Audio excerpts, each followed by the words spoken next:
Iš kur atsiranda apatinės nugaros dalies skausmas ir kaip galima jo išvengti. Labai trumpai šiandien apie tai jums papasakosiu.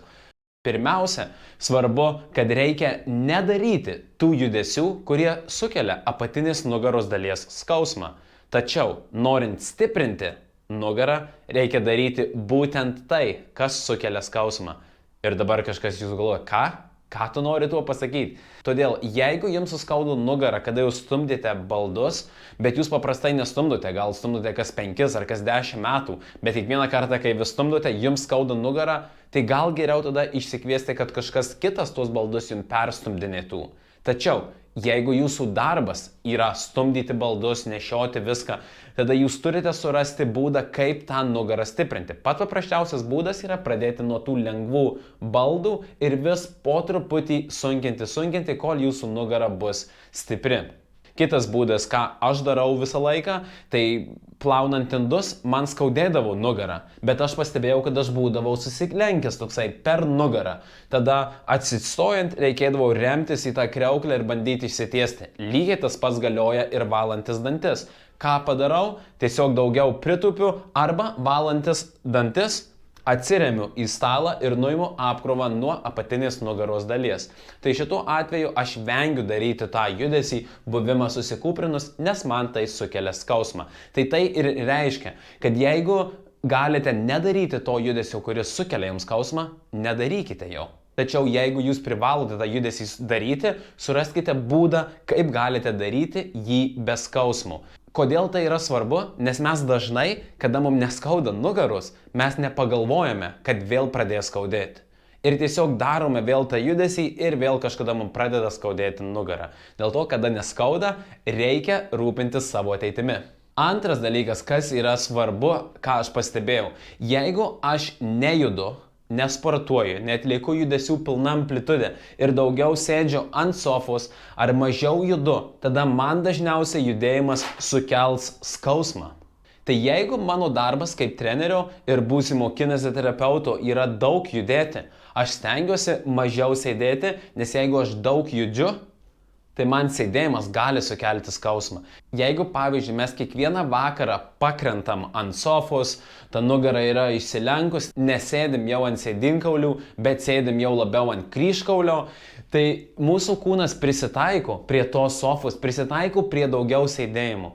Ir kiekvieną vakarą vis didinat savo, sakykime, sėdėjimo galimybės ir kada jūs pradedat sportuoti, pradedat judėti, jūs galvojat, kodėl man skauda tą nugarą. Tai dėl to, kad jūsų kūnas prisitaikė prie sėdėjimo ir pats judėjimas gali sukelti toliau skausmą. Tai jeigu norite būti fiziškai aktyvus žmogus, stenkitės daugiau būti fiziškai aktyviam ir šiek tiek mažiau sėdėti pakritus ant tos sofos ir jums skaudės mažiau nugarą. Nes mūsų kūnas prisitaiko prie to, ką mes darome. Ir jeigu mes išeinam iš tos, sakykime, iš to balanso, tai tada mes ir pradedam jausti kažkur skausmus. Ir galiausiai, man tai buvo pats svarbiausias dalykas, ką aš supratau, kad labai retai skausmas atsiranda iš traumos. Tai kad pavyzdžiui avarija, ar tai jūs, kalbant apie sportą, kažkas jūs veržiantis po krepšiu, sakykime, pastūmė,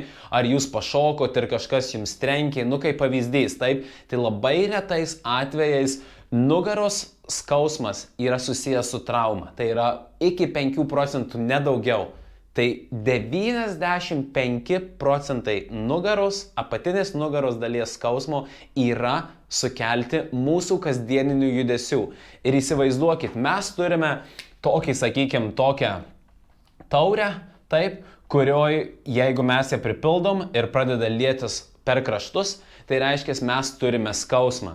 Ir mes darom netaisyklingus judesius, nesirūpinam, vis didinasi mūsų tą amplitudį, kol galiausiai padarom kažkokį vieną judesį, ar tai norim batą užsirišti, ar kažkokį mažą, sakykim, pieštuką nuo žemės pakelt ir prasilieja pro kraštus Ir iš karto mums pradeda skaudėti apatinę nugaros dalį. Ir mes galvojam, kad čia nuo to batų užsirišimų. Arba jūs gal darėt kažkokį pratimą, sakykime, treniruoklių saliai. O gal jūs išėjot su žmona pasivaikščiot ar su vyru ir dėjau žingsnį ir jums suskaudo. Ir jūs galvojat, kad va, daugiau neįsiu pasivaikščiot. Kai einu su šeimos nariu, man pradeda skaudėti nugarą. Tai ne.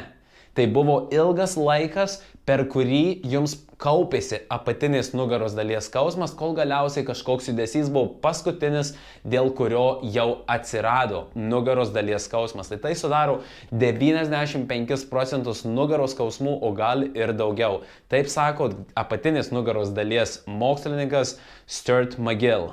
Tai apibendrinant ir noriu pasakyti, kad mes galime kontroliuoti savo apatinės nugaros dalies skausmą beveik visais atvejais, beveik visais. Tai svarbiausia yra nedaryti tų judesių, kurie sukelia skausmą, jeigu jums dažnai tų judesių gyvenime daryti nereikia. Arba surasti būdus, kaip galima tuos judesius treniruoti. Antras, jeigu jums reikia dienos metu labai daug sėdėti ir jums skauda nugarą nuo sėdėjimų, tai kas kelias minutės atsistokit, šiek tiek grąžinkit tą pusiausvyrą, kad būtumėt pusiausvyroje. Jeigu jums reikia labai dienos metu daug judėti, tada jums reikia šiek tiek atsisėsti ir pailsėti. Tačiau kuo daugiau sėdėsite, tuo tada judėjime jums gali atsirasti daugiau nugaros skausmų.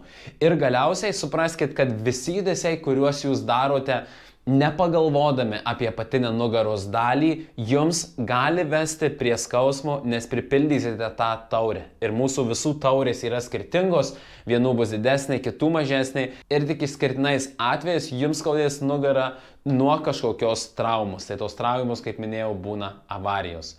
Jeigu jums patiko šitas video, pažiūrėkit daugiau video, tokius kaip sustiprinti apatinę nugaros dalį, pateikti pratimai, pateiksiu komentaruose arba kažkur aplinkui, arba kaip nuimti apatinės nugaros dalies skausmą, arba bet kokį kitą video iš šito kanalo.